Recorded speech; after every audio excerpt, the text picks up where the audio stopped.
তোমাদের কি মেডিসিনে কি সব স্যার শেষ? মোটামুটি সব শেষ হতে স্যার, আর দু একটা লেকচার নিলে স্যার কয়েকটা টপিক শেষ হয়ে থাকে, এবারে যেমন হেমাটোলজি, তারপর স্যার জিআইটি, এগুলো সব শেষ।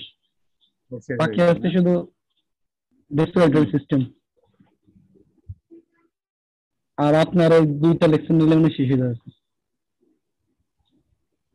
তোমাদের সবাইকে স্বাগতম এই অনলাইন লেকচার ক্লাসে। তোমরা সবাই ভালো ছিল তো না?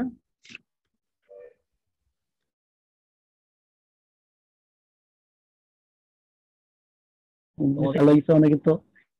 10 জন। শুনছেন আমাদের ব্যাচমেটের বাবা মারা গেছিল। আচ্ছা আচ্ছা। মেয়েদের মেয়েদের রিপ্রেজেন্টেটিভ নাই, মেয়েদের কথা শোনা যায় না? আসতে স্যার সবাই কথা বলে একদম। একজন কথা বলো মেয়েদের। জুই, ইভা। সবাই ভালো ছিল তোমরা? স্যার আসসালামু হ্যালো। আলাইকুম। ওয়ালাইকুম আসসালাম, কেমন ছিল তোমরা সবাই? স্যার আলহামদুলিল্লাহ ভালো ছিলাম। স্যার আপনি কেমন আছেন? আমরা তো আছি। আমি তো মনে হয় কোভিড সময় বেশি ব্যস্ত আরো, তোমাদের ক্লাস নিতে পারতেছি না, হসপিটাল এগুলা নিয়ে খুব ব্যস্ততা যাচ্ছে। তো যাই হোক, তোমাদের তো পরীক্ষা হবে মনে হয় এই, যতটুকু কালকে শুনলাম যে তোমাদের সাপ্লিমেন্টের পরীক্ষা মনে হবে, খুব ইমিডিয়েটলি হবে আর কি। হয়তো এটা চলতেছে তোমার হচ্ছে যে সেপ্টেম্বর, তো অক্টোবর নভেম্বরে পরীক্ষা হবে ওদের। তোমরা কি সবাই তো বাসায় নাকি অর্ধেক চলে আসছো হোস্টেলে? স্যার অর্ধেক আসে মেয়েরাও নাই। কি আসছে? মেয়েরাও কি আসছে অনেকে? মেন স্যার আসছে মোটামুটি, অনেকে স্যার আসছে দুই স্যার, বই খাতা নিয়ে চলে যাচ্ছে।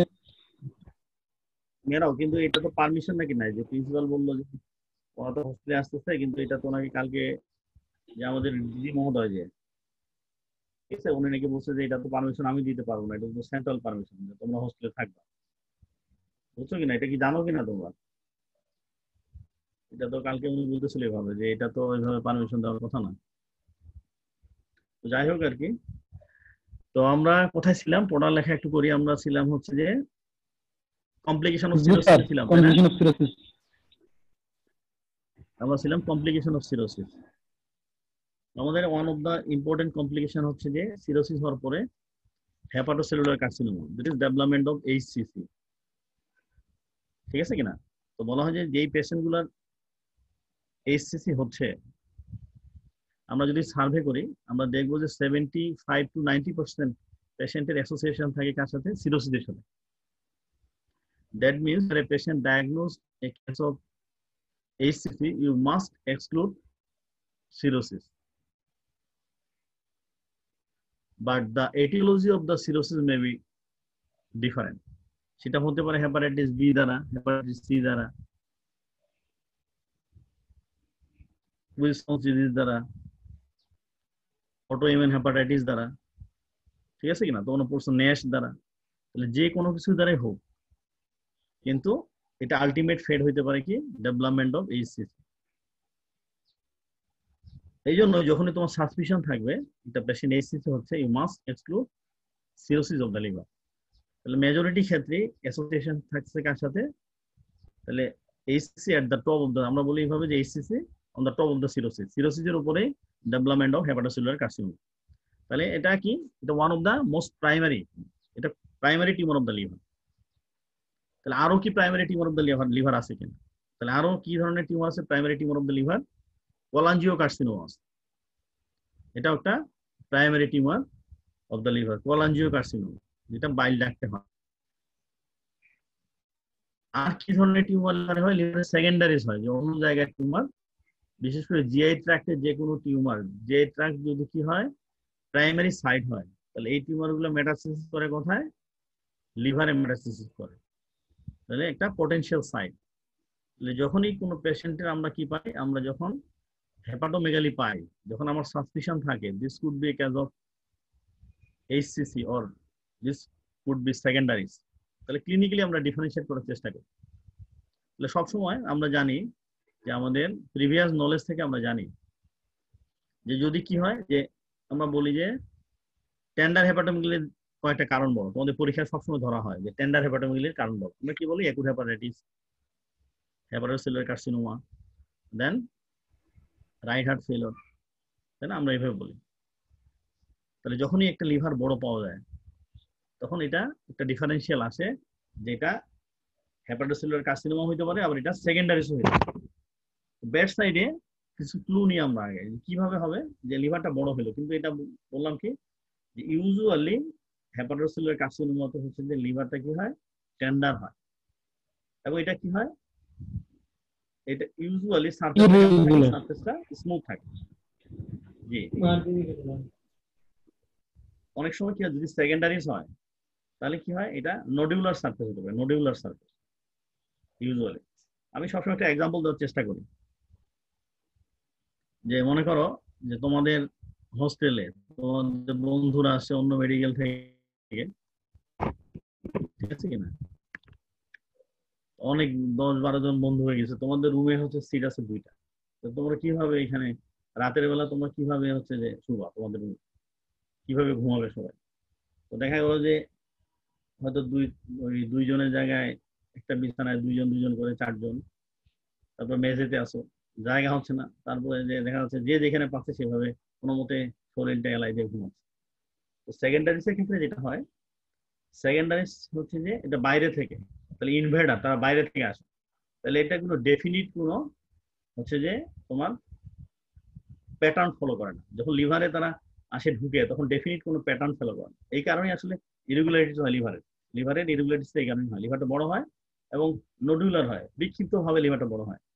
কিন্তু যদি প্রাইমারি হয় লিভারের নিজের অরিজিন, তুমি যেমন তোমার রুমে যখন ঘুমাও, তুমি সুন্দর মতো তোমার বিছানায় ঘুমাও, একটা প্যাটার্ন আছে, তুমি মাথাটা কোন দিকে দিবা, পাটা কোন দিকে দিবা, কিন্তু বাইরে থেকে যখন যারা আসবে তারা দেখা যাচ্ছে মাথা একজনের মাথা উত্তর দিকে, আরেকজনের মাথা দক্ষিণ দিকে, ঠিক আছে, এইভাবে ঘুমাচ্ছে, এটা হইতে পারে। তাহলে এরকম করে আমরা ব্যাড সাইডে একটু বোঝার চেষ্টা করি যে লিভারটা কেমন। তাহলে এটা ব্যাড সাইড ক্লু দিবা। আর কি খুব ইম্পর্টেন্ট হচ্ছে যে যেহেতু এই এইটা হচ্ছে নিউট্রিশন কার থেকে নেয়, যখন হেপাটোসেলুলার কার্সিনোমা নিউট্রিশন নিবে হচ্ছে হেপাটিক আর্টারি থেকে, তাহলে দিস ইজ ভেরি ভাস্কুলার, তাহলে this tumour is very vascular. যদি ভাস্কুলার হয় তখন কি হয়, এখান থেকে কি হবে, এই জন্য কি পাই আমরা, হেপাটিক 2 পাই। তাহলে হেপাটোসেলুলার কার্সিনোমার একটা ইম্পর্টেন্ট ফাইন্ডিংস হচ্ছে যে হেপাটিক 2। ক্লিনিক্যালি আমি এটা বোঝার চেষ্টা করি। তো আমরা একটু দেখি যে আমরা প্রথমেই বললাম যে এটা একটা primary tumour of the liver. এখানে বলা হচ্ছে যে এটা six most common malignancy worldwide, সারা পৃথিবী জুড়ে যত ম্যালিগনেন্সি আছে এটার নাম্বার কত, র্যাঙ্কিং যদি করে আমরা 6 নাম্বার এটা।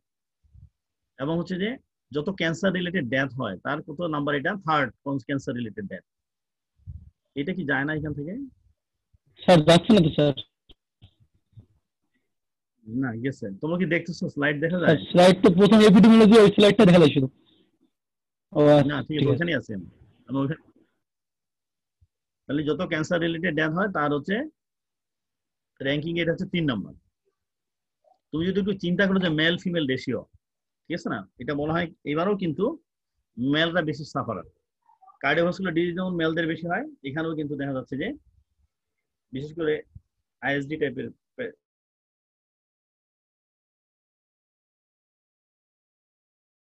মেলরা সাফার অ্যান্ড ফিমেল, সেরকম এই ক্ষেত্রে হচ্ছে মেলরা বেশি সাফার করে, এবং যত বয়স হতে থাকে তত এটার ইনসিডেন্সটা বাড়তে থাকে, এই ম্যালিগনেন্সি গুলোর ইনসিডেন্স গুলো তত বাড়তে থাকে। যেমন এশিয়া রিজনে যদি আমরা দেখি যে এটা 5:1, দেখো যে 5 জন মেল এফেক্টেড, মেলের সেখানে ফিমেল হচ্ছে অনলি 1, ঠিক আছে কিনা। এবং এটা কিন্তু জিওগ্রাফিক্যাল ভেরিয়েশন আছে, তুমি যদি দেখো যে কোথায় বেশি হচ্ছে, সাউথ ইস্ট এশিয়ায় বেশি হচ্ছে। যে তুমি যদি 1 লাখের মধ্যে 5 কতজন হচ্ছে, 28 জন হচ্ছে। ভাইরাস তোমার ইউরোপ অথবা ইউরোপকে যদি তুমি ভাগ করো যে নর্থ এন্ড সাউথ, এগুলাতে দেখা যাচ্ছে কম। কেন এটা এটা কেন? কারণ আমাদের এই রিজনে হচ্ছে যে হেপাটাইটিস বির ইনসিডেন্স অনেক বেশি। তাহলে এখান থেকে আমরা বুঝবো যে এটা একটা অন্যতম ইম্পর্টেন্ট এটিওলজি হচ্ছে হেপাটাইটিস বি। তাহলে হেপাটাইটিস বি যদি ক্রনিক হয়, হেপাটাইটিস বি থেকে সিরোসিস হতে পারে, এই সিরোসিসের উপরে তোমার কি হতে পারে, হেপাটোসেলুলার কার্সিনোমা হতে পারে। তো সিও ইম্পর্টেন্ট, খুব ইম্পর্টেন্ট। এবং হেপাটাইটিস বি শুধু ক্যারিয়ার হলে হবে না, যাদের যাদের হেপাটাইটিস বি অ্যাক্টিভ ক্যারিয়ার বলা হয়। অ্যাক্টিভ ক্যারিয়ার আমরা কিভাবে বুঝবো, আমরা শুধু এসবিএস এজি স্ক্রিনিং করে বুঝি this patient is chronic hepatitis B বা specially infected with hepatitis B. আমরা কিভাবে বুঝি যে এটা এই ভাইরাসটা রেপ্লিকেটিং স্টেজে আছে কিনা। এটা আমরা কিভাবে বুঝি? আমরা কি করি? HBeAg করি, তাই না? আমরা করি HBeAg। তাহলে যেই পেশেন্টটার হেপাটাইটিস সারফেস অ্যান্টিজেন পজিটিভ, সাথে পেশেন্টটা রিপ্লিকেটিং স্টেজে আছে, দ্যাট ইজ HBeAg পজিটিভ, তার ক্ষেত্রে কিন্তু এইচসিসি হওয়ার চান্সটা অনেক বেশি। কেমন বলা হচ্ছে? দেখো যে HCC risk increase with chronic hepatitis B infection 100-fold, তাহলে 100 গুণ বেশি, ঠিক আছে কিনা? 100 গুণ বেশি এই পেশেন্টটার হেপাটাইটিস বি থাকতেছে, সাথে HBe অ্যান্টিজেন পজিটিভ থাকতেছে, that is the virus is in replicating stage. Replicating স্টেজে থাকলে হচ্ছে যে তার চান্সটা অনেক বেশি হয়। এটা কেমন হয়? তারপরে আমরা যদি ম্যাক্রোস্কোপিক্যালি দেখি এটা কেমন হয়, এটা একটা সিঙ্গেল ম্যাচ হিসেবে আসতে পারে। একটা পেশেন্টের সিরোটিক না, তাহলে সিরোসিস বাদেই কি হতে পারে? এটা সিঙ্গেল ম্যাচ নিয়ে আসতে পারে, অথবা কি হতে পারে? একটা সিঙ্গেল নোডিউল হতে পারে, অথবা মাল্টিপল নোডিউল হতে পারে। তাহলে বলা হয় যে যদি সিরোসিস থাকে ইউজুয়ালি, একটু প্লিজ। হ্যাঁ নমন ভাই। হ্যাঁ হ্যাঁ জি। আচ্ছা আমি তো একটু ক্লাসে পড়ে জানাচ্ছি আপনাকে। আচ্ছা ঠিক আছে।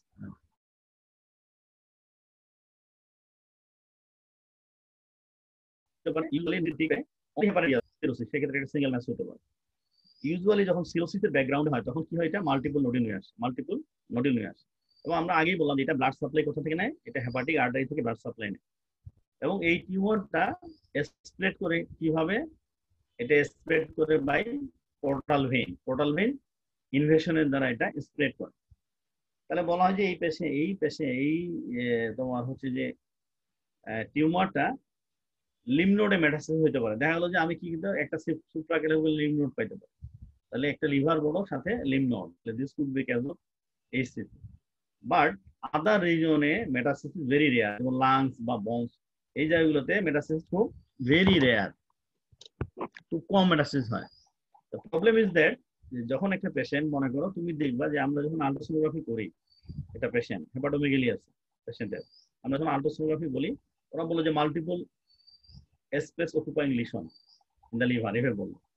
তাহলে কি হতে পারে? যখন এরকম হয় তাহলে এটা এইচসিসি হতে পারে, মাল্টিপল এরকম নোডিউল আছে। তাহলে আবার সমস্যাটা হচ্ছে যখন নোডুলার সাইজ ছোট হয়ে যায়, লেস দেন 2 সেন্টিমিটার, তাহলে this could B cage of hyperplastic nodule.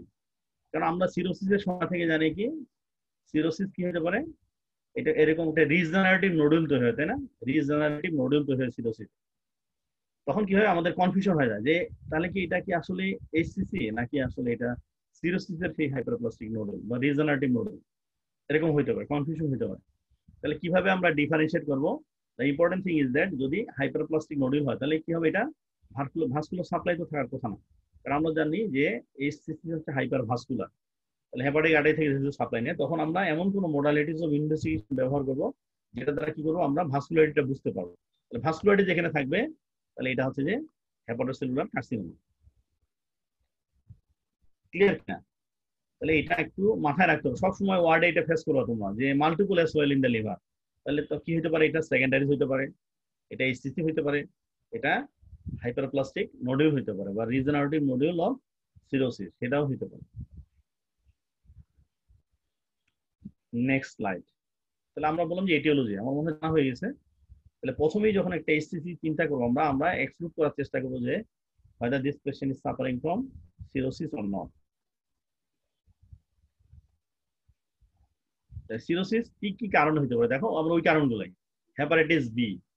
তাহলে প্রথমেই যার কারণে কি যে chance of development of HCC 100-fold, 100 গুণ বেশি হবে, এবং 90% of HCC are positive for hepatitis surface antigen. তাহলে দেখো তোমাকে যদি বলা যায় তুমি একটা পেশেন্টকে চিন্তা করলা যে এটা এইচসিসি, তুমি কি পরীক্ষা করবো? তাহলে নাম্বার 1 পরীক্ষা কি? হেপাটাইটিস বি স্ক্রিনিং করা,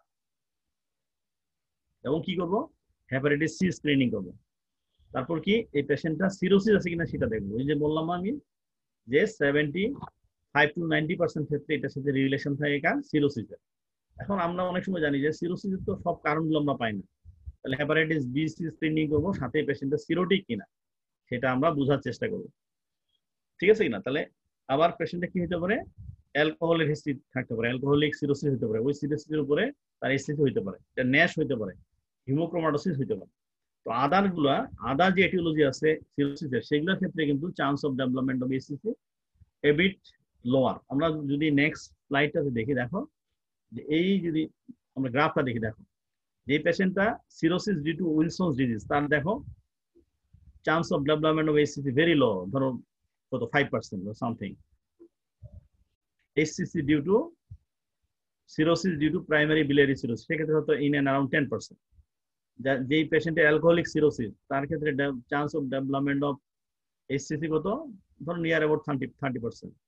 তাহলে হিমোক্রোমাটোসিস দেখো বাড়তেছে। কিন্তু দেখো তুমি যদি চিন্তা করো, এই যে দেখো হেপাটাইটিস বি এন্ড সি এর ক্ষেত্রে সব থেকে বেশি, তাহলে যেই পেশেন্ট কেরিয়ার হয় হেপাটাইটিস বি বা সি, এবং এই হেপাটাইটিস বা C liable for development of cirrhosis, সেই পেশেন্টের ক্ষেত্রে chance of development of HCC is very high, very very high, খুব ইম্পর্টেন্ট। তাহলে আমাকে খুঁজতে হবে যে তোমাকে যদি বলে যে তুমি একটা পেশেন্ট এইচসিসি কি পরীক্ষা করবো, তাহলে দেখো আমি প্রথমেই চেষ্টা করবো যে এই পেশেন্টটার হেপাটাইটিস বি বা সি আছে কিনা, আর এই পেশেন্টটা সিরোটিক কিনা। তাহলে সিরোসিস কিভাবে আমরা পরীক্ষায় সবসময় ধরা হয় তোমাদের, তুমি একটা পেশেন্ট সিরোসিস কিনা কিভাবে বুঝবো। এই পেশেন্টটা তো সবসময় যে একটা পেশেন্ট তোমার কাছে সিরোসিস নিয়ে আসবে মানে তুমি যেটা কল্পনা করো যে তার পেটটা খোলা থাকবে, পায়ে পানি থাকবে, পেশেন্টটা ইত্যাদি হবে, নাও হতে পারে। কি হতে পারে, এটা কম্পেনসেটেড সিরোসিস থাকতে পারে। তাহলে আমরা দেখবো কি, আমরা দেখবো তার synthetic function of the liver. তাহলে আমরা অ্যালবুমিন দেখবো, সিরাম অ্যালবুমিন তার কেমন আছে, তার প্রথম ইন্ডেন্টটা প্রলং কিনা। তাহলে দুইটা যদি পরীক্ষা করো তুমি, একটা পেশেন্ট ক্লিনিক্যালি তোমাকে অ্যাপারেন্টলি নর্মাল মনে হচ্ছে, বাট পেশেন্টটা সিরোসিস কিনা তুমি যদি অ্যাসিউম করতে চাও, তাহলে আমরা synthetic function of the liver দেখি।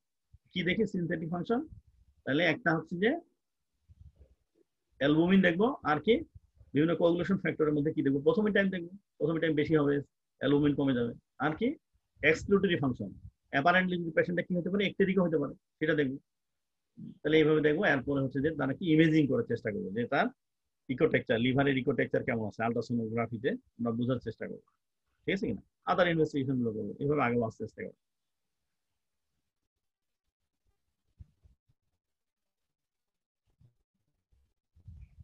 তাহলে এটিওলজি আমরা বুঝলাম।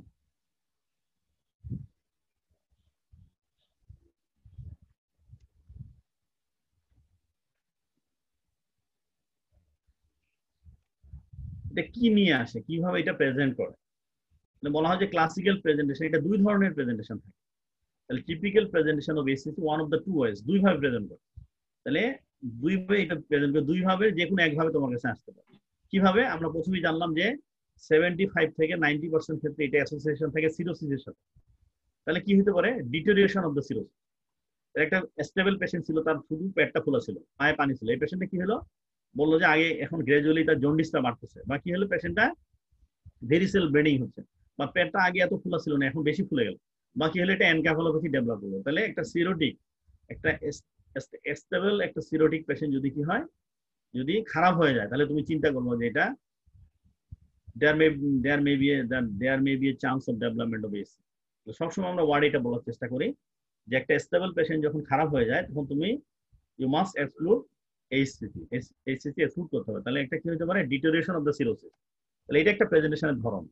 আর কিছু কি হয়, কিছু যখন একটা মেলিগন্যান্সি হয়, তখন কিছু এমনিতেই কিছু প্রেজেন্টেশন, যেমন এটা তো লিভারটা বড় থেকে আস্তে আস্তে গ্রাজুয়ালি বড় হয়, যেহেতু তাহলে অ্যাবডোমিনাল পেইন নিয়ে আসতে পারে, তোমার রাইট হাইপোকন্ড্রিয়াক পেইন, যেহেতু এটা একটা মেলিগন্যান্সি, ওয়াইট লস হয়, অ্যানোরেক্সিয়া, সিরোসিসে থাকে, তাহলে এগুলো নন স্পেসিফিক, এগুলো থাকতে পারে। তুমি যদি এক্সামিন করো, এই পেশেন্টটা কি পাইতে পারো, লিভারটা বড় পাইতে পারো, লিভারটা বড় পাইতে।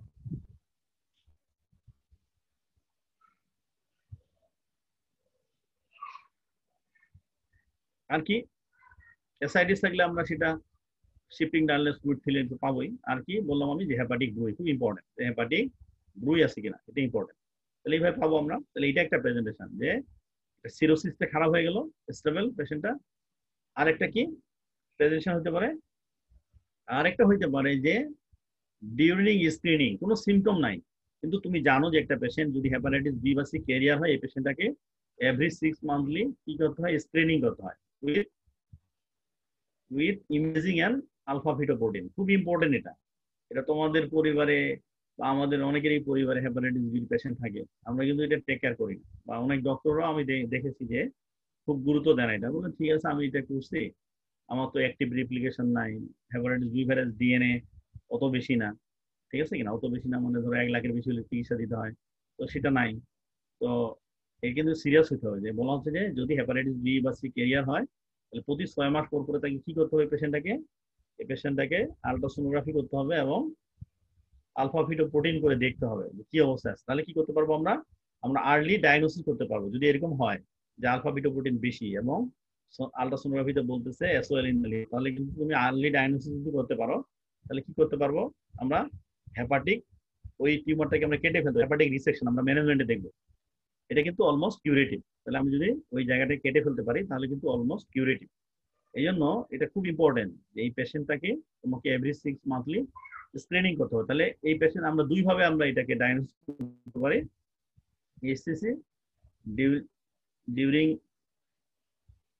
স্ক্রিনিং, আমরা যদি স্ক্রিনিং প্রোগ্রামের মধ্যে এই পেশেন্ট থাকে তাহলে ধরা পড়তে পারে আর্লি, অথবা কিন্তু খারাপ হয়ে আসতে পারে আমাদের কাছে একেবারে, যে সিরোসিসটা খারাপ হয়ে আসতে পারে। এই দুই ধরনের প্রেজেন্টেশন মেইনলি। তাহলে এই দুইটা আমরা মনে রাখবো যে দুই ধরনের প্রেজেন্টেশন হয়, একটা ডিউরিং স্ক্রিনিং, একটা হচ্ছে যে ডিটেরিয়েশন অফ দা সিরোসিস, এটা হইতে পারে। তাহলে আমরা ডায়াগনোসিস কিভাবে করবো, তাহলে আমরা একটা পেশেন্ট আমাদের কাছে আসলো, আমাদেরকে কনফার্ম করতে হবে ডায়াগনোসিস কিভাবে কনফার্ম করবো আমরা। তাহলে আমরা এটা কি করি, আমরা এখানে টিউমার মার্কার দেখি আর কি, কিছু ইমেজিং স্টাডি করি, করে আমরা বুঝতে পারি বা আমাদের যে আমরা যে সন্দেহ করলাম, আমরা সাসপেক্ট করলাম, এই সাসপিশনের ফোরে হচ্ছে যে হেল্প করে আমাদের কিভাবে, সেটা টিউমার মার্কার খুব ইম্পর্টেন্ট, কি আলফা ফিটোপ্রোটিন দেখি আমরা। তোমরা জেনে থাকবো, ওয়ার্ডে গেলে দেখবা যে আমরা কি করি, এই সিরোটিক পেশেন্ট যেগুলো খারাপ হয়ে যায় আমরা সবাই কি বলি যে আলফা ফিটোপ্রোটিন করা হচ্ছে। এটা ফ্যালাসিটা কি, আলফা ফিটোপ্রোটিনের ফ্যালাসি হচ্ছে যে সব এইচসিসি কিন্তু সিক্রেটরি হয় না, তার মানে আলফা ফিটোপ্রোটিন সিক্রেশন করে না সব, এটা একটু জানতে হবে তোমাদের। নাহলে আমাদের ধারণা থাকবে যে আলফা ফিটোপ্রোটিন নর্মাল মানে এটা, তাহলে এটা হচ্ছে যে এটা তোমার এইচসিসি নাই, এরকম না ব্যাপারটা। তাহলে আলফা ফিটোপ্রোটিন আমরা পাই কত পার্সেন্ট ক্ষেত্রে, 60% ক্ষেত্রে আমরা এইচসিসি 60% ক্ষেত্রে আলফা ফিটোপ্রোটিন আমরা বেশি পাই। আমার শুধু পেলেই হবে না, এটা টাইটারটা তোমাকে দেখতে হবে কত টাইটারে আছে। এটা নর্মাল হচ্ছে লেস দেন 10 ন্যানোগ্রাম পার এমএল নর্মাল লেভেল। তাহলে যদি আমরা কি পাই, বেশি পাই, মোর দেন 400, সিগনিফিকেন্ট হচ্ছে মোর দেন 400, খুব ইম্পর্টেন্ট এটা। এটা ওয়ার্ডে তোমাকে কাজে লাগবে যে তুমি কতটুকু, টাইটারটা কত।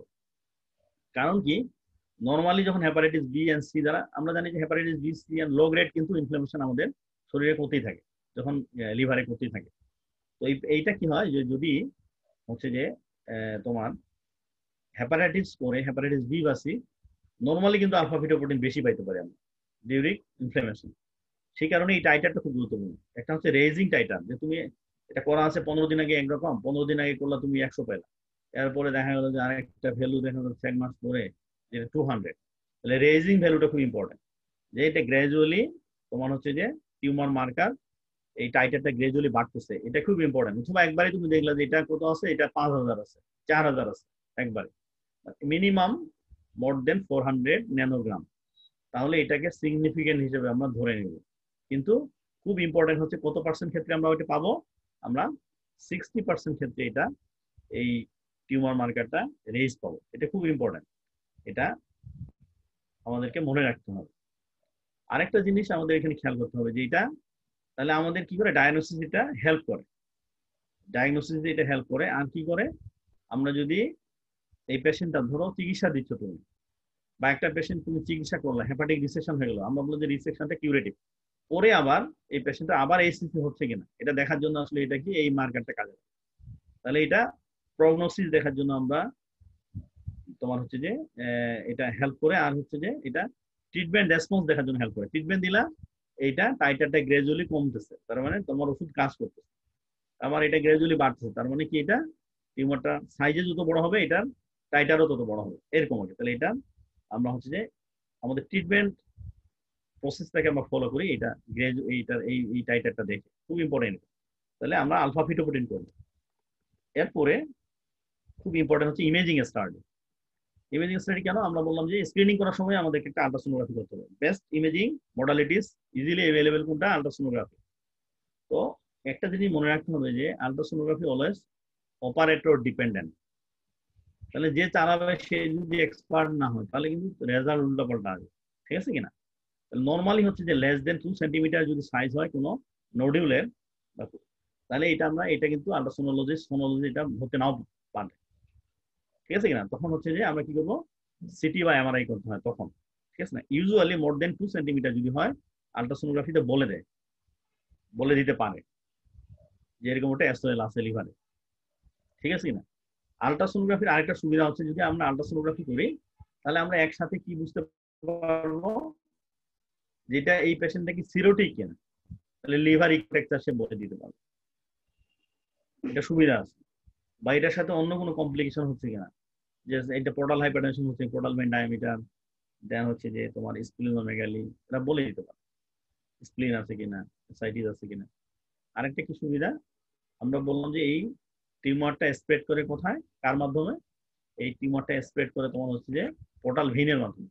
পোর্টাল ভেইনের ইনভলভমেন্ট আছে কিনা, যদি এক্সপার্ট সোনোলজিস্ট হয় তাহলে কিন্তু তারা বলে দিতে পারে যে টিউমারের সাইজ এরকম, তার পোর্টাল ভেইনের ইনভলভমেন্ট আছে কিনা, লিভারের রিকোটেকচার এরকম মনে হচ্ছে যে এই এইচসিসিটা on the top of the সিরোসিসের উপরে মনে হচ্ছে, দেখে বলে দিতে পারে, ঠিক আছে? যখন কনফিউশন হবে কিছু বলতে পারতেছে না, অনেকে শুধু বলে দিল যে অ্যাসওয়েল ইন দ্য লিভার, তুমি তো কনফিউশন হয়ে গেলে, আমাদের ডিফারেন্সিয়াল 2-3টা চলে আসলো, এটা কি সেকেন্ডারি কিনা, এটা এইচসিসি কিনা, ঠিক আছে না? এটা কি তোমার হচ্ছে যে সিরোসিসের জন্য নোডুল কিনা, রিজেনারেটিভ নোডুল কিনা।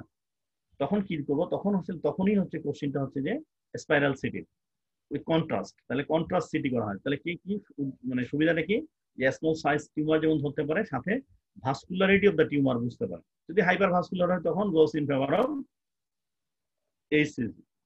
এটার জন্যই আসলে তোমার সিটি এন্ড এমআরআই এটা করা হয়। তো এখন ডায়াগনোসিসের জন্য সেই জন্য বলা হচ্ছে যে অ্যাটলিস্ট তোমাকে 2টা মডালিটিস ব্যবহার করতে হবে ডায়াগনোসিসের জন্য। কি কি? ধরো তুমি যদি টিউমার মার্কার করো, ঠিক আছে না, তুমি যদি টিউমার মার্কার করো সাথে তোমাকে হচ্ছে যে একটা ইমেজিং এর মধ্যে আইদার আলট্রাসোনোগ্রাফি অথবা সিটি বা এমআরআই তে বলে দিতে হবে যে এরকম একটা লিশন আছে, সাথে ভাস্কুলারিটি এরকম আছে, তাহলে মোটামুটি তুমি কনফার্ম হয়ে যাবে যে this is a case of hepatocellular carcinoma. তাছাড়া আমি কি জানলাম, আমরা জানলাম যে 90% ক্ষেত্রে অ্যাসোসিয়েশন থাকে সিরোসিস, তাহলে সিরোসিসের কোনো ফিচার আছে না, খুব গুরুত্বপূর্ণ একজন ক্লিনিশিয়ান হিসেবে আমরা সিরোসিস আছে কিনা যেমন ইনভেস্টিগেশন করবো, কিন্তু ক্লিনিক্যালি বোঝার চেষ্টা করবো সিরোসিসের যে সাইন গুলো কি কি, একদম পা থেকে মাথা পর্যন্ত এগুলা বোঝার চেষ্টা করবো। তাহলে দেখো তোমরা এই যে বলছি যে এসওএল ইন দ্য লিভার, তুমি যদি এটা সিটি স্ক্যান ফাইন্ডিং দেখো তাহলে এগুলো এখানে মাল্টিপল, আমরা বললাম যে যদি মাল্টিপল হয় কার ব্যাকগ্রাউন্ড হতে পারে, এখানে 2টা, হ্যাঁ সিরোসিসের, কিন্তু নন সিরোটিক হলে ইউজুয়ালি সিঙ্গেল লিশন হয়, তাহলে ইউজুয়ালি তাহলে এই যে আমরা দেখতেছি তাহলে এসওএল ইন দ্য লিভার এরকম বলে দেবো না। কিন্তু এইখানে ভাস্কুলারিটি বোঝা যাবে না, ভাস্কুলারিটির জন্য কি হয়, কন্ট্রাস্ট লাগে, কন্ট্রাস্ট হলে বলে দেবে this is hyper vascular nodule, এভাবে বলে দেবে। দেন হচ্ছে বায়োপসি, তাহলে বায়োপসি কি, এখানে প্রথমেই বলে দিয়েছিলাম যে biopsy is rarely required for diagnosis. তাহলে বায়োপসি আমরা সবসময় করব না, কেন করব না বা কখন করব? বায়োপসি যদি করতে যাই আমরা, বায়োপসি ফেলাসিসটা হচ্ছে যে তুমি যদি বায়োপসি করতে যাও তাহলে কি হতে পারে, তুমি যদি চিন্তা করো যে এই পেশেন্টের একটা সিঙ্গেল নোডিউল আছে, এটা চিকিৎসা কি হেপাটিক রিসেকশন, আমি লিভারটাকে ওই অংশটা যদি কেটে ফেলে দিই, এটা একটা কিউরেবল ডিজিজ হয়ে যাবে, তখন 5 ইয়ার সার্ভাইভিলিটি ধরো তোমার 75% এরকম, ঠিক আছে কিনা, মানে মোর দেন 50%, 5 ইয়ার সার্ভাইভিলিটি। কিন্তু তুমি যদি কি করো, আমি যদি বায়োপসি নেই তাহলে কি হবে, ট্রান্সকিউটেনিয়াস বায়োপসি লিখবো, এই যে বায়োপসি ট্রাক্ট, এই ট্রাক্টে কি হতে পারে, টিউমার সেলটা সেডলিং হইতে পারে, এটা হচ্ছে যে ডিমেরিটস হচ্ছে এটা। যেন সিডলিং না থাকে, তাহলে কোনো পেশেন্টে যদি আমার মাথায় থাকে যে পেশেন্টটা হেপাটিক রিসেকশন বা লিভার ট্রান্সপ্লান্টেশন করতে পারবে বা করা সম্ভব, এই পেশেন্টটা কিন্তু কখনোই তুমি হচ্ছে যে অ্যাডভাইস করবা না লিভার বায়োপসির জন্য, কারণ টিউমার ওই বায়োপসি ট্র্যাকে তোমার seeding of the tumour cell হতে পারে, তাহলে পরে ঝামেলা হবে, এই কারণে আমরা করবো না। তবে কখন করবো, তাহলে অনেক বড় একটা টিউমার মনে হচ্ছে, অনেক বড় সাইজ, মোর দেন 5 সেন্টিমিটার, কিন্তু পেশেন্টটা সিরোটিক না, হেপাটাইটিস বিসি কোনো কিছুই পজিটিভ না, ঠিক আছে কিনা, সিরোসিসের কোনো সাইন নাই, এটা কি সেকেন্ডারিজ কিনা, তাহলে যখন এরকম কোনো কনফিউশন হয় যে এটা could B A case of secondary, অন্য জায়গা থেকে আসছে, এটা কি জিআই ট্র্যাক্ট সার্ভে করতেছে কিছু নাই, তখন আমরা ওইটা খোঁজার জন্য যে আসলে নেচারটা কেমন, এই টিউমারের নেচারটা কেমন এটা দেখার জন্য তখন তোমাকে হচ্ছে যে বায়োপসি করতে হবে, তখনই শুধুমাত্র বায়োপসি করতে হবে। খুব ইন্টারেস্টিংলি যদি ওয়েল ডিফারেন্সিয়েটেড হেপাটোসেলুলার কার্সিনোমা হয় তাহলে কিন্তু নর্মাল হেপাটোসাইট যেরকম এরকমই কিন্তু এটা বোঝা যায়। ভেরি ডিফিকাল্ট, একজন হিস্টোপ্যাথোলজিস্ট হচ্ছে যে তার জন্য বোঝা খুব কঠিন যে এটা কি আসলে নর্মাল হেপাটোসাইট নাকি আসলে এটা মানে তোমার হচ্ছে যে ম্যালিগনেন্ট সেল। ভেরি ডিফিকাল্ট হয়ে যাবে অনেক সময়। তো আমরা তখনই শুধু করব যখন আমাদের কনফিউশন হবে যে অনেক বড় টিউমার, এটা কি সেকেন্ডারিজ কিনা। তাহলে বেসিক্যালি সেকেন্ডারিজ যখন আমার সাসপিশন থাকবে এবং প্রাইমারির কোনো কারণ আমি খুঁজে পাচ্ছি না, তখনই শুধুমাত্র আমরা হচ্ছে যে এটা কি করব, এটা হচ্ছে যে এটা বায়োপসির অ্যাডভাইস করবো, তখন শুধুমাত্র তখন। ক্লিয়ার কিনা? আমরা যদি দেখি তাহলে কিভাবে ডায়াগনোসিস হয় আর আমরা একটু শর্ট করে ফেলি। তাহলে একটা পেশেন্ট সিরোসিস আছে, ওই ব্যাকগ্রাউন্ডে একটা লিভারে একটা লিশন আছে মোর দেন 2 সেন্টিমিটার ইন ডায়ামিটার। এটা যদি নর্মাল আলফা ফিটোপ্রোটিন হয় 60% ক্ষেত্রে এটা সিক্রেটরি হয়, 40% ক্ষেত্রে this tumour is non secretory, that is alpha fetoprotein আমরা বেশি পাবো না। সেক্ষেত্রে সিটি এমআরআই, তাহলে সিটি এমআরআই প্রেফারেবলি কন্ট্রাস্ট করলে কনফার্ম হয়ে যাবে যে দিস ইজ ভাস্কুলার লিশন, তখন আমরা কনফার্ম করতে পারবো। অথবা কি হয় যে যদি সিরোসিসের ব্যাকগ্রাউন্ডে একটা লিশন থাকে মোর দেন 2 সেন্টিমিটার এবং তার যদি আলফা ফিটোপ্রোটিন বেশি থাকে মোর দেন 400 ন্যানোমিটার, তাহলে ধরে নিবা this is case of ACC, তাহলে ডায়াগনোসিস আমরা করে ফেলতে পারবো মোটামুটি। তাহলে এইভাবে আমরা শর্টলি আমরা যদি এই চারটা মনে রাখি, তাহলে আমরা ডায়াগনোসিসটা আরো বেশি ইজি হয়ে যাবে। তাহলে সিরোসিসের ব্যাকগ্রাউন্ডে লিশন, আলফা ফিটোপ্রোটিন নরমাল, তাহলে কন্ট্রাস্ট সিটি, আলফা ফিটোপ্রোটিন বেশি, ডায়াগনোসিস কনফার্ম। দেন আমরা কি বললাম যে স্ক্রিনিং করতে হবে, খুব ইম্পর্টেন্ট এটা। সবারই আশেপাশে পেশেন্ট থাকে হেপাটাইটিস বি ক্যারিয়ার, খুবই ইম্পর্টেন্ট, তোমাকে এই অ্যাডভাইসটা দিতে হবে যে স্ক্রিনিং ফর সেলুলার কার্সিনোমা বা অ্যান্টোসোনোগ্রাফি scanning and alpha fetoprotein measurement and 6-month interval is indicated in high risk patient who would be suitable for therapy if diagnosis is HCC. আমরা যদি early diagnosis করতে পারি তার চিকিৎসাটা খুব ইজি হবে এবং কিউরেটিভ চিকিৎসা আমরা দিতে পারবো। সেই কারণে আসলে প্রতি 6 মাস পর পরে অ্যাডভাইস করতে হবে যে তারা যেন কি করে আলফা ফেটোপ্রোটিন করে এবং একটা আলট্রাসোনোগ্রাফি করে। Screening may also be indicated in those with chronic hepatitis B who carry an increased risk of hepatitis C even in absence of cirrhosis. যদি সিরোসিস নাও থাকে তাহলে শুধু অনলি ক্যারিয়ার, তাদের ক্ষেত্রে হচ্ছে যে তোমাকে এটাকে স্ক্রিনিং প্রোগ্রামের মধ্যে এই পেশেন্টটাকে ফেলতে হবে এবং তাকে ভালো মতো বলে দিতে হবে যে আপনাকে প্রতি 6 মাস পরে এই পরীক্ষাগুলো করতে হবে। খুব ইম্পর্টেন্ট এটা, নাহলে পরে কি হবে, পরে সিরোসিস হতে পারে, সরাসরি সিরোসিস হয়ে এইচসিসি হতে পারে, অথবা সরাসরি এখান থেকে এইচসিসি হতে পারে এবং এটা ট্রিটমেন্টটা আমাদের জন্য ডিফিকাল্ট হতে পারে। এবার আমরা যদি দেখি ম্যানেজমেন্ট আসলে কি করবো আমরা, খুবই ইজি। আমি এটা সবসময় তোমাদেরকে বলি বা পরীক্ষা ধরি, তুমি এই পেশেন্টটা কি চিকিৎসা করো। একটা পেশেন্টের সিরোসিস আছে, পেশেন্টটা পেটটা অনেক ফুলা, ঠিক আছে কিনা, পায়ে পানি আছে, পেশেন্টটা ইকটেরিক আছে, এই ব্যাকগ্রাউন্ড যদি হয় তুমি কি চিকিৎসা করো, তাহলে সরাসরি চিকিৎসা কি লিভার ট্রান্সপ্লান্টেশন। তুমি যদি দেখো এটা দুই ধরনের চিকিৎসা, this is different for patient with cirrhosis and non cirrhosis. তাহলে দেখো বলো যে এই ট্রিটমেন্টটা কি হয়, আলাদা আলাদা, সিরোসিসের জন্য আলাদা এবং উইদাউট সিরোসিসের জন্য আলাদা। তাহলে একটা পেশেন্ট যদি কি করে সিরোসিস নিয়ে তোমার কাছে যদি আসে, তোমাকে যদি বলে যে তুমি এটা কি চিকিৎসা দিবা, তাহলে এই পেশেন্টটা সিরোসিসের ব্যাকগ্রাউন্ডে একটা পেশেন্ট পেট ফুলা আছে, ধরো ডিকম্পেনসেটেড সিরোসিস, ঠিক আছে কিনা, সাথে এইচসিসি, সরাসরি তোমাদের উত্তর হচ্ছে, তোমাদের আনসার হচ্ছে কি লিভার ট্রান্সপ্লান্টেশন। তাহলে নন সিরোটিক হলে কিছু অপশন থাকে, সেগুলো আমরা জানবো যে কি কি করতে পারি আমরা। তাহলে in the presence of cirrhosis tumour size and multicentricity, কি কি জিনিস দেখতে হয় এটা মনে রাখতে পারলে হলো এক্সটেন্ট অফ দ্য লিভার। এগুলো তো সবসময় দেখা হয় যে একটা টিউমারের চিকিৎসা করার জন্য এটা সাইজ, এটা মেটাস্টেসিস, ঠিক আছে কিনা, পারফরমেন্স স্ট্যাটাস, এগুলো অবশ্যই দেখতে হবে। তাহলে এটা গতানুগতিক, সব টিউমারের জন্যই যা সেটা দেখতে হয়। Prognosis depend on tumour size, the presence of vascular invasion, liver function. তো ডেফিনেটলি যে লিভার ফাংশন যদি সিরোটিক হয় সেটা প্রগনোসিস খারাপ হবে, লিভার ফাংশন যদি চাইল্ড পাক্সি হয় সেটা খারাপ হবে। তাহলে এগুলো অবশ্যই দেখতে হবে, তাহলে খুব ইম্পর্টেন্ট। তোমাদেরকে পরীক্ষায় ধরা হয় যে এইচসিসি তুমি ম্যানেজমেন্ট অপশন গুলো বলো, কি কি ম্যানেজমেন্ট অপশন তুমি জানো। আমরা যদি ওটা দেখে বলি কি ধরনের ম্যানেজমেন্ট অপশন আছে আমাদের ম্যানেজমেন্ট অপশন হচ্ছে hepatic resection number 1, number 2 liver transplantation, number 3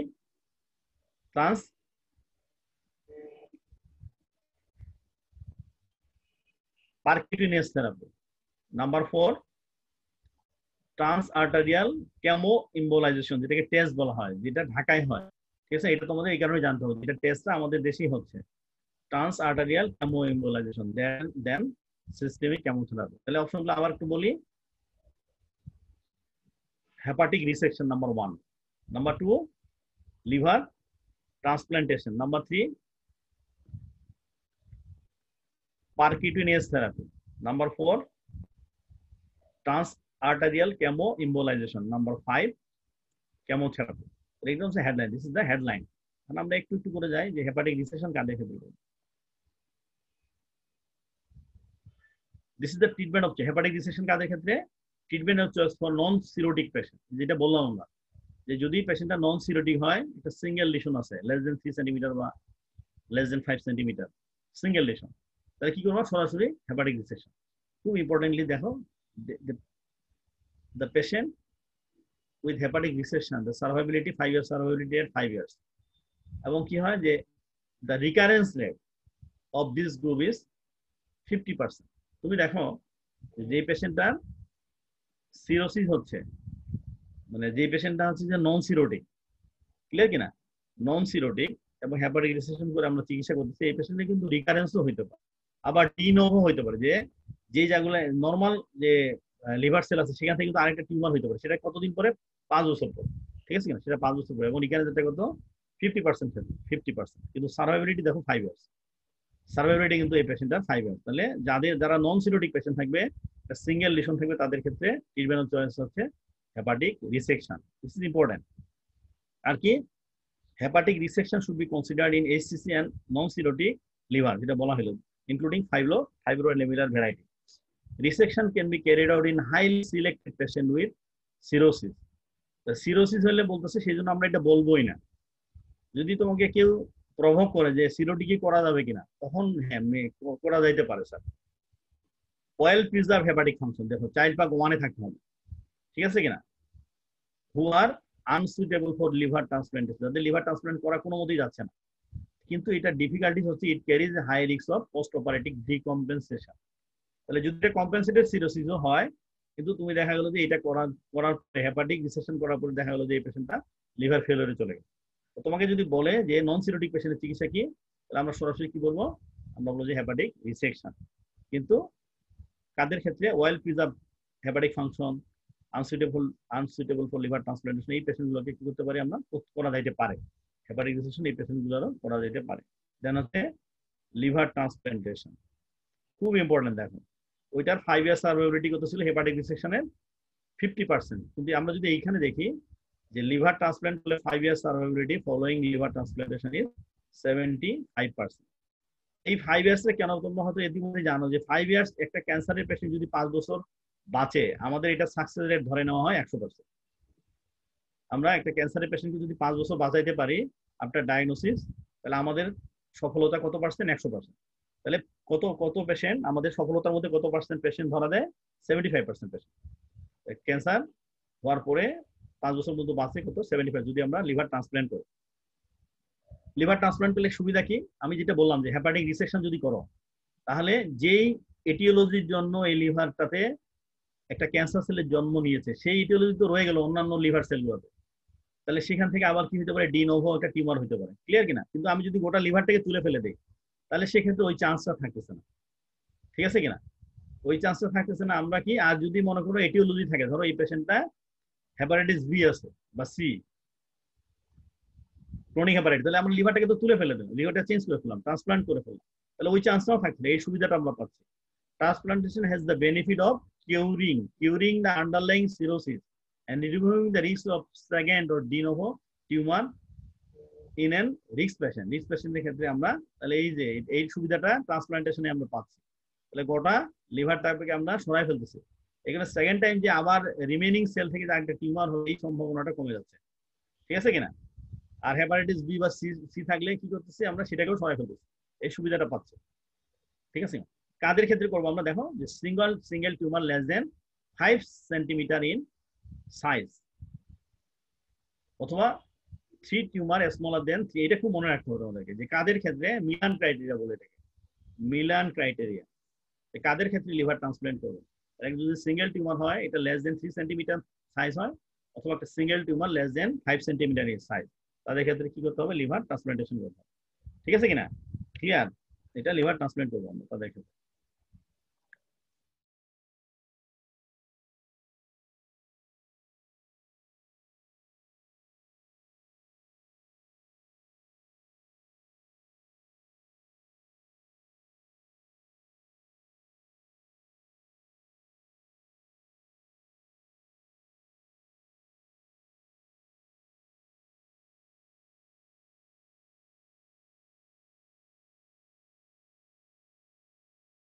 কিন্তু তার কমরবিড কন্ডিশন আছে, আমরা কি বললাম যে 3 centimetre in size non cirrhotic যদি পেশেন্ট হয় তাহলে হেপাটিক রিসেকশন আমরা করতে পারি, এটা সম্ভব ছিল, কিন্তু এই সার্জারিটা এই পেশেন্টটা যেহেতু কমরবিডিটি নিতে পারবে না, ধরো তার আইএসডি আছে, উইথ হার্ট ফেলিওর আছে, সিভিয়ার সিওপিডি আছে, নিতে পারবে না, সেক্ষেত্রে তখন কি করা হয়, পারকিউটেনিয়াস ইথানল ইনজেকশন দেওয়া হয়। ইথানল ইনজেকশন আমরা ওই তোমার হচ্ছে যে টিউমারটাতে ইথানল ইনজেকশন, কেন, উদ্দেশ্য হচ্ছে যে নেক্রোস করে ফেলা। ওই যে ইট হ্যাজ বিন শোন two produce necrosis of the small AC, যদি ছোট সাইজ হয় লেস দেন 3 সেন্টিমিটার ডায়ামিটার, এটাকে আমরা কি করি, এই টিউমারটাকে আমরা নেক্রোস করে দিতে পারি। সেক্ষেত্রে দেখো কিওর রেট কিন্তু 80% এবং রিকারেন্স রেট 50% এর 3 ইয়ার, 3 বছরের মধ্যে। এগুলো সব মনে রাখার দরকার নেই, তখন জানতে হবে যে পারকিউটেনিয়াস ইথানল ইনজেকশন আমরা এখানে দিতে পারি যদি স্মল টিউমার হয় এবং এই পেশেন্টটা যদি আনসুইটেবল ফর সার্জারি হয়, এটা করা যেতে পারে। আরেকটা কি করা যেতে পারে, রেডিও ফ্রিকোয়েন্সি অ্যাবলাশন। দেখো জিনিসটা কেমন, তাহলে আল্ট্রাসোনো গাইডেড থার্মাল হিট, এই যে এগুলা দিয়ে থার্মাল হিট দেওয়া হয়, তাহলে দেখো যে টিউমারটাকে আমরা কি করছি, রেডিও ফ্রিকোয়েন্সি, তাহলে সোনোগ্রাফি গাইডেড, তাহলে হিট দেওয়া হয় টিউমারটাতে, এটা দিয়ে হয় কি অ্যাবলেট করে দেয়, অ্যাবলাশন করে দেওয়া হয়। ইউজুয়ালি এগুলা করা হয় যে পেশেন্টগুলো আনসুইটেবল ফর সার্জারি, তাদের ক্ষেত্রে আমরা রেডিও ফ্রিকোয়েন্সি অ্যাবলাশন, তাদের ক্ষেত্রে এটাও একটা ভালো অল্টারনেটিভ। ঠিক আছে কিনা, এটাও একটা ভালো, দুই ধরনের পারকিউটেনিয়াস থেরাপি, দুই ধরনের, তাহলে percutaneous ethanol injection and radio frequency ablation, এই দুই ধরনের চিকিৎসা দেওয়া যেতে পারে। আর কি বললাম যে ট্রান্স আর্টারিয়াল কেমো ইম্বোলাইজেশন, আমরা জানি যে হেপাটোসেলুলার কার্সিনোমা হচ্ছে রেডিও ইনসেনসিটিভ, তাহলে রেডিও থেরাপি দিয়ে কোনো লাভ নাই। আবার তুমি যদি কেমোথেরাপি ব্যবহার করো, ডক্সোরুবিসিন, সাকসেস রেট হচ্ছে 30% সেই ক্ষেত্রে তাহলে কি করা হয়, আমরা কি করি দেখো, concurrent administration of the hepatic. আমরা আরেকটা জিনিস কি জানলাম, যে এটা সাপ্লাই নেই কোথা থেকে, এই টিউমারটা হেপাটিক আর্টারি থেকে সাপ্লাই নেই। আমরা যদি কি করি, এই কেমোথেরাপিটিক এজেন্টটাকে ডক্সোরুবিসিন যদি হেপাটিক আর্টারিতে কি করি, আর্টারিতে ব্লক করে দিতে পারি, তাহলে কি হবে, তার নিউট্রিশন বন্ধ হয়ে যাবে। তাহলে নিউট্রিশন বন্ধ হয়ে যাওয়া মানে কি, তাহলে কি হবে, সে আলটিমেটলি এটা নেক্রোজ হয়ে যাবে টিউমারটা। ঠিক আছে কিনা, তোমরা সবাই হোস্টেলে আসছো, তোমাদের যদি কি করা হয়, তোমাদের যদি কারেন্ট সাপ্লাই বন্ধ করে দেওয়া হয়, যদি পানি সাপ্লাই বন্ধ করে দেওয়া হয়, তোমরা কি থাকতে পারবে হোস্টেলে? ব্যাপারটা এরকম কিন্তু আসলে এইটাকে হচ্ছে যে এই টিউমারটা, তাহলে বিদ্যুৎ, ইলেকট্রিসিটি, ওয়াটার সব সাপ্লাই বন্ধ করে দেওয়া হচ্ছে, কি করে, embolisation, through embolisation of the hepatic artery. ঠিক আছে কিনা, এটা ডক্সোরুবিসিন ব্যবহার করা হয় বা জেল ফোনও ব্যবহার করা যেতে পারে। ঠিক আছে কিনা, এটা এটা করা যেতে পারে। তাহলে ট্রান্স আর্টারিয়াল কেমো ইম্বোলাইজেশন, আর্টারিটিকে ব্লক করে দেয় আমরা। দেন হচ্ছে কেমোথেরাপি, খুব ইম্পর্টেন্ট, এটা ধরা হয় যে তুমি একটা ড্রাগের নাম বলো যে এই ড্রাগটা ব্যবহার করা হয় হেপাটোসেলুলার কার্সিনোমাতে, সেই ড্রাগটার নাম কি, this is the only systemic chemotherapy, সেটার নাম হচ্ছে সরাফিনিব, খুব ইম্পর্টেন্ট। সরাফিনিব, সরাফিনিব কি, এটা ইজ অ্যান মাল্টিকাইনেস ইনহিবিটর। তাহলে আমরা জানি যে এই একটা যখন টিউমার হইলো, মনে করুন একটা অ্যাবনর্মাল গ্রোথ হচ্ছে, এটার স্টিমুলেশন কে, তাই না, তাহলে এটাকে বিভিন্ন ধরনের স্টিমুলেশন আছে।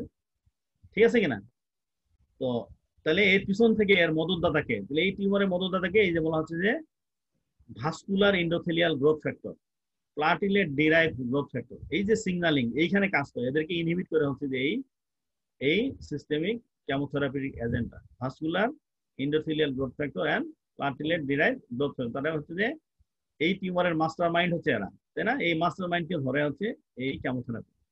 তবে সব থেকে দুঃখজনক ব্যাপার হচ্ছে যে এই যে দেখো, যে এটা দেওয়ার পরেও সার্ভাইবিলিটি আমরা খুব বেশি কিন্তু বাড়াইতে পারি। দেখো সার্ভাইবিলিটি কত, 7.9 টু 10.7 মান্থ, এই মাত্র দেখো ফ্রম এটা কিন্তু, যে একটা পেশেন্ট যদি 7 মাস মানে 7.9 মান্থ বাঁচত, সেটাকে আমরা এক্সটেন্ড করতে পারছি কত, অনলি ধরো 3 মান্থ, 3 মাসের কাছাকাছি। ঠিক আছে না, যে ফিজ মানে এটা যে প্রসপেক্ট খুব ভালো তাও কিন্তু না, অনেক কস্টলি। কিন্তু যেহেতু এটা নতুন একটা মেডিকেশন, এটা ধরা হয় যে ওষুধটার নাম বলো, the ultimate dose of sorafenib in HCC in particular when and how to best to use remain to be established. কিন্তু এই ওষুধটা দেওয়া হয় যে একটা ক্যান্সারের পেশেন্ট তোমাকে এসে বলবে যে আমি একটা ওষুধ দেন ডাক্তার সাহেব, তাই না? তারা অ্যাফোর্ড করার এবিলিটি আছে কিন্তু তুমি কিছুই করতে পারছো না, তখন আমরা এটা দিয়ে রাখি যে আপনি এটা ওষুধ খান, ঠিক আছে না? কিন্তু তাহলে এটা বেস্ট চিকিৎসা হচ্ছে যে early screening and early diagnosis of the treatment and hepatic dissection. This is the best way to treat hepatocellular carcinoma. তোমাদের কোনো কোশ্চিন আছে কিনা বলো। ফখরুদ্দিন। স্যার ওই যে মানে সিরোটিকের ব্যাকগ্রাউন্ডে যদি কার্সিনোমা হয়, আমরা তো জানলাম সিরোটিকে স্যার লিভারটা ছোট হয়ে যাওয়ার কথা, কিন্তু দেখে নেবো লিভার হেপাটোমেগালি করছে স্যার। বুঝি না, সিরোসিসে মানে সিরোসিসে তো লিভারটা ছোট হয়ে যায় স্যার। এটা সিরো সব সময় কি ছোট হয় কিনা? অবশ্যই যে ফাইব্রোস ছোট হয়, কিন্তু যখন আবার এটা ফাইব্রোস তো ছোট হয়, যখন এইটা তো বড় হয়ে যায়। হ্যাঁ, যখন কিন্তু এইটা এক্ষেত্রে আমরা হেপাটোমেগালি করছে ওর ক্ষেত্রে। হ্যাঁ, যখন এইটার ব্যাকগ্রাউন্ডে যখন এসিসি হবে, যে মাল্টিপল হলো, তাহলে মাল্টিপল মিশন হবে, তখন আবার লিভারটা কি রেজুয়ালি কি হবে, তখন বড় হবে। ও আচ্ছা ঠিক আছে। তাহলে এই জন্যই তো ফলো আপ ইম্পর্টেন্ট। একটা পেশেন্ট আগে হেপাটোমেগালি ছিল না, জি স্যার। একটা পেশেন্টে হেপাটোমেগালি ছিল না, পরে দেখলা যে তুমি লিভারটা বড় হলো, তখন তোমার মাথায় আসবে যে এটা কার্সিনোমা। এবং এইটার ক্ষেত্রে আমি যে তোমাদেরকে বলবো যে দুইটা জিনিস খুব ইম্পর্টেন্ট। যে একটা পেশেন্ট তাহলে বললাম, আলোচনায় চলে আসছে আমার, যে যখনই তুমি চিন্তা করবা যে এইচসিসি বা তুমি দেখলা যে একটা পেশেন্টের আলফা ফিটোপ্রোটিন বেশি আছে, ঠিক আছে কিনা, বা আল্ট্রাসোনোগ্রাফিতে বলো যে এসওএল ইন দ্য লিভার, তোমার প্রথম কাজ হলো যে এটাকে সিরোসিস থেকে এক্সক্লুড করা। 2 নম্বর কাজ হচ্ছে hepatitis B and C screening করা। তোমাকে যদি বলে হাউ উইল ইনভেস্টিগেট, তাহলে আমি স্যার দুই লাইন ইনভেস্টিগেট করবো। আমি হেপাটাইটিস বি সি স্ক্রিনিং করবো, আর এটাকে সিরোসিস আছে কিনা সেটা আমি এক্সক্লুড করবো। ক্লিয়ার? আলফা বিটা প্রোটিন বেশি 60% ক্ষেত্রে multiple SOL in the liver অথবা সিঙ্গেল অথবা ডাবল, শেষ ডায়াগনোসিস কনফার্ম। জি স্যার। মেয়েরা স্যার যে স্যার টেস্ট থেরাপিতে শুধু টিউমার সেল ছাড়া তো নরমাল সেলও ধ্বংস হয়ে যাবে না যদি হেপাটিক হইতে ব্লক পারে, করে দিই হইতে স্যার? পারে, হ্যাঁ অবশ্যই হইতে পারে, এটা তো হবেই। তাহলে এখানে কি স্যার বেনিফিট রিস্ক রেশিও এটা দেখি যে আমরা ট্রিটমেন্টটা দেই? বেনিফিট না, তুমি তো একটা টিউমার, তো এটা তো অনগোয়িং হতে মাল্টিপ্লিকেশন থাকে, তার মানে তোমার তো এটা দিলে বেনিফিট হবেই। মেজরিটিতে তো টিউমার সেল ধ্বংস হবে, তাই না? আর আর লিভার সেল তো তোমার রিজেনারেট করে স্যার, খুব ঠিক আছে কিনা? তো আমরা তো লিভার রিসেকশন করতেছি, তাহলে কিভাবে তাহলে এই রোগীটা সার্ভাইভ করতেছে? বুঝা গেছে কিনা? জি স্যার। যদি লিভার সেল থাকে সে তো রিজেনারেট করবে, এটা খুব ইম্পর্টেন্ট। Okay sir. ঠিক আছে কিনা?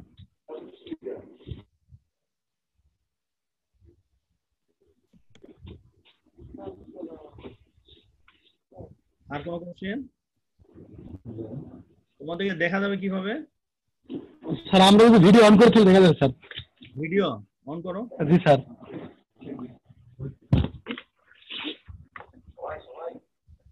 আর কি বলছো স্যার, কি বলছো শামিল? হ্যালো ওদের ভিডিও স্যার, ভিডিও অন করো স্যার। ভিডিও কি অন আছে? না স্যার, কেউ অন করে নাই স্যার এখনো। তুমি কি আমাকে দেখা যাচ্ছে? স্যার আপনাকে দেখা যাচ্ছে স্যার। কোনো কোশ্চেন নাই? মেয়েদের কতজন তোমাদের লাস্ট পর্যন্ত কতজন ছিল ক্লাসে? স্যার ক্লাসে প্রায় 70 জন ছিল স্যার। অনেকেই মানে মাঝে মাঝে আসতে যাচ্ছে, নেটের প্রবলেম হতে পারে। জি স্যার। এগুলো সব ইয়ে করা আছে নাকি, রেকর্ড করে রাখলে পরে দেখে নেবো নাকি? জি স্যার, এটা যারা স্যার অনেক দেখতে পারেন স্যার, নেট নেই গ্রামের পাশে তো। ও আচ্ছা আচ্ছা স্যার ওরা পরে রেকর্ডটা দেখে নিতে পারো স্যার। না ঠিক আছে, অবশ্যই ঠিক আছে। কোনো কোশ্চেন নাই? মেয়েদের কোনো কোশ্চেন নাই? তাহলে এটা ছোট টপিক, ধরা হয় কিন্তু পরীক্ষায়। হ্যাঁ জি স্যার। যে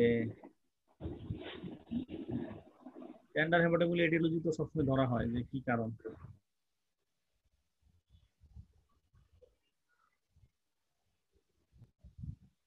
বাড়ি স্যার কি পড়াচ্ছেন আমাদের? বাড়ি স্যার স্যার বাড়ির স্যার অস্ট্রি রিলেটেড 3টা ক্লাস নিয়েছি স্যার। অস্ট্রিতে কিভাবে কোশ্চেন গুলো করে, মানে অস্ট্রি আমরা কিভাবে প্রেজেন্ট করবো আর কি।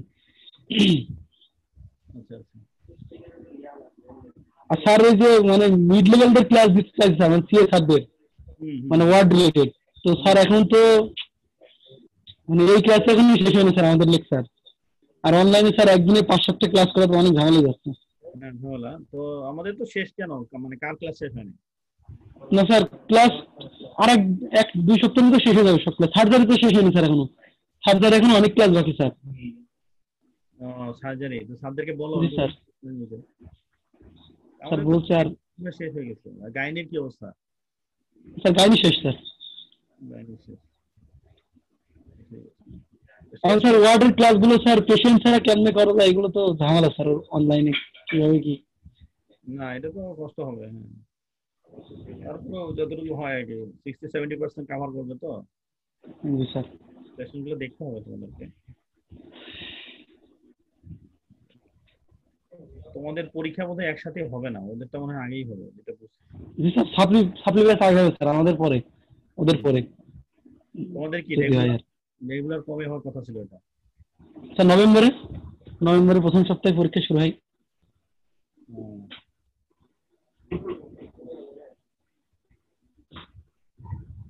ওই মেয়েরা কথা বলতেছে না যে? স্যার মেয়েরা আছে নাম তো ভুলে গেছি সব। জুই স্যার, ওখানে স্যার আপনি দেখতে পারেন নাম অনেকের আছে স্যার। পার্টিসিপেন্টে গেলে সবার নাম দেখা যাবে স্যার।